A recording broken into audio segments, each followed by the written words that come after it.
This is the full video now. Inday, Jeannie, Inday, Jean.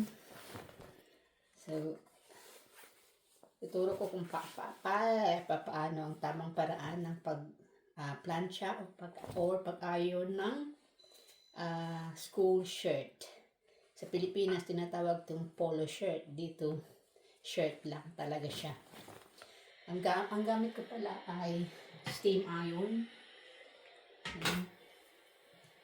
So, kasi hindi nakita nung una. First, quillo. Collar. Collar muna. Muna. Tagalog lang tayo ha. Para maintindihan naman ng mga Tagalog. Tagalogait. Hindi masyadong steady itong aking horsey, itong aking kabayo. Tapos sa kabilang side naman ng collar.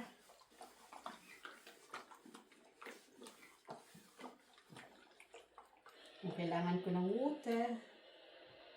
I-water ko lang.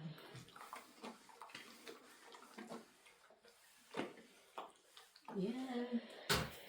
Tapos, dito, yung sa harap na, yung sa may pocket side. Yan, ipasok mo lang siya dyan. Tapos, ganyan.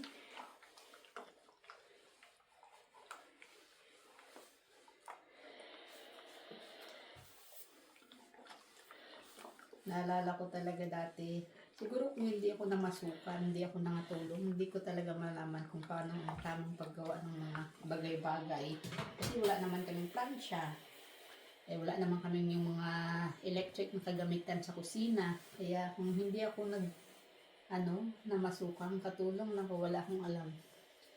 So on the other side naman ngayon,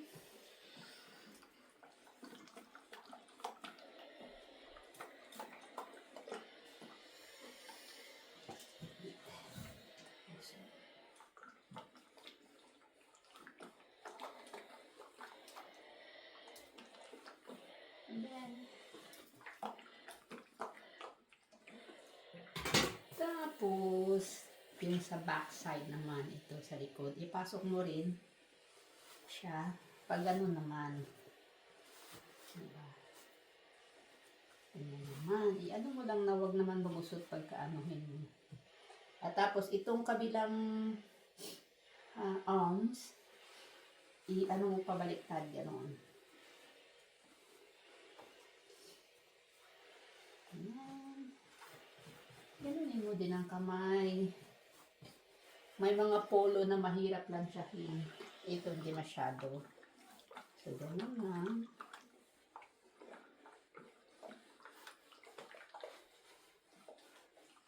Ang reason kung bakit kailangan baliktarin yung kabilang arms, para ma-plancha mo din yung kabila na hindi mo na kailangan isuot yung isa. So, isahang lang yan. At parang mainit masyado. Ito na lang. Yan, diba? So, ganyan. Ganyan. So, natapos mo na yung dalawang arms na hindi mo na kailangang isuot pa yung isa kasi binaliktad mo na siyang gano'n. So, parang ganyan siya. Diba?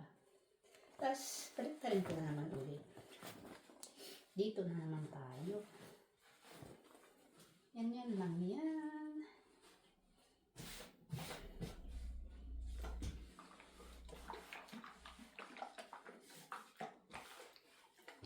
But trust me, ironing is not my favorite thing. Paglabahin mo na lang ako ng kahit gaano kadaming labahan, wag lang akong pagplansyahin kasi ang hirap. Nakatayo ka, tapos mainit. Diba? So, dito naman tayo sa kabila na naman. Ganyan.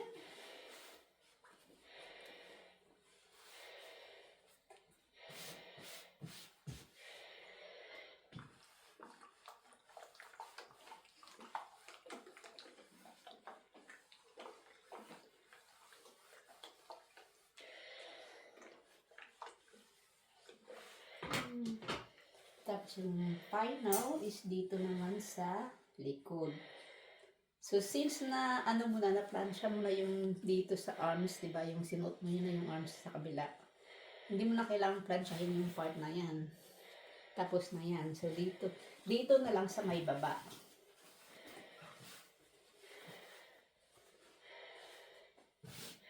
Yan na lang.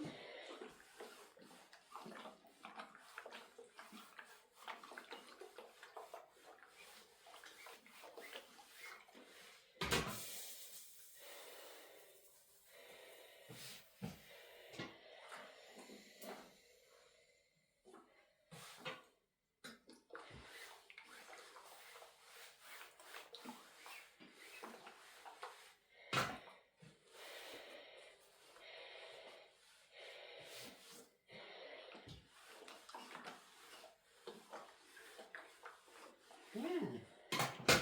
Pinakahuli, yung arms. Siguraduhin mo lang na nakaganyan. Yung may tahi, i-ano mo siya, i-level mo siya. Flat. Ganyan.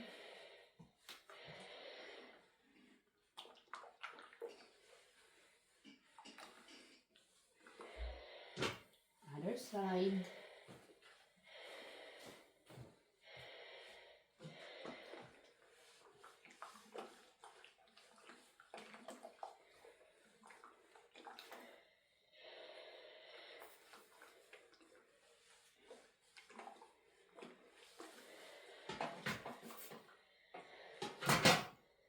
Kabila naman.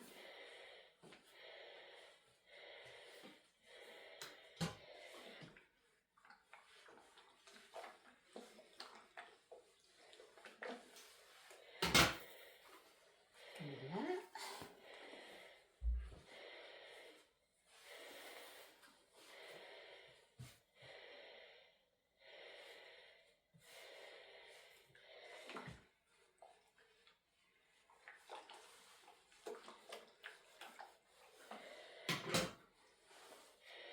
That's it, you're done.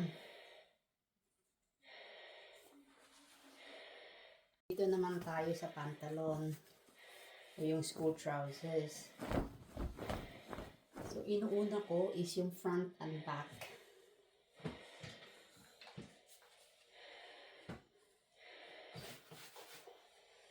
Make sure na yung bulsa ay flat.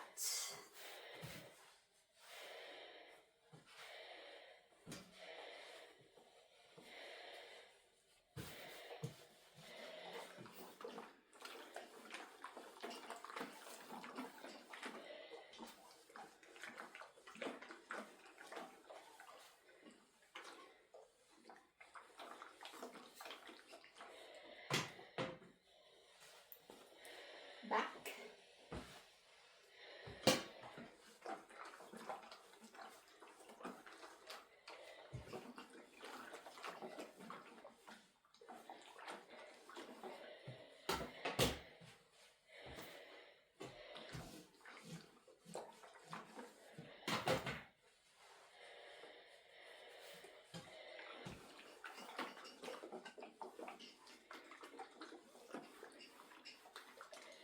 Tapos, depende na yun kung anong line ang gusto mo sa trousers mo. Ako kasi yung gusto kong line is yung pag ganun.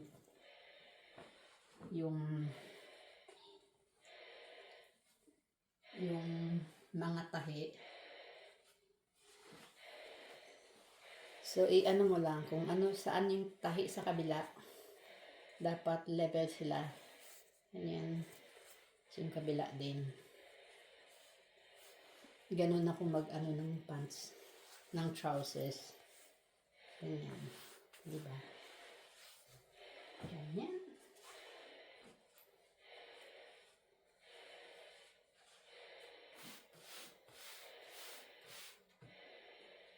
Nahin ko yung nasa ilalim. Dapat pantay sila. Pantay yung tahi. Tapos, ganyan lang.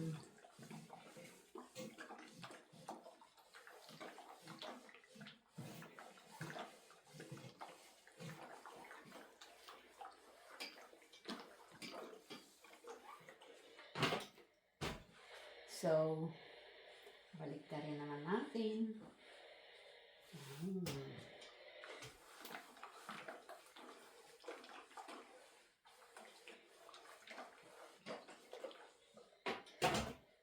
Yung sa kabila naman.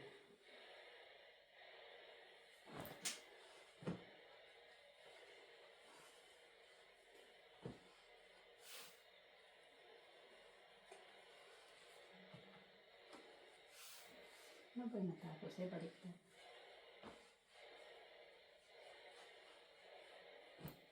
Tapos na pala ito.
Tapos na yan. Tutupi ko lang yung ano. Tupiin ko lang. Hindi ko siya ihahangin. Okay.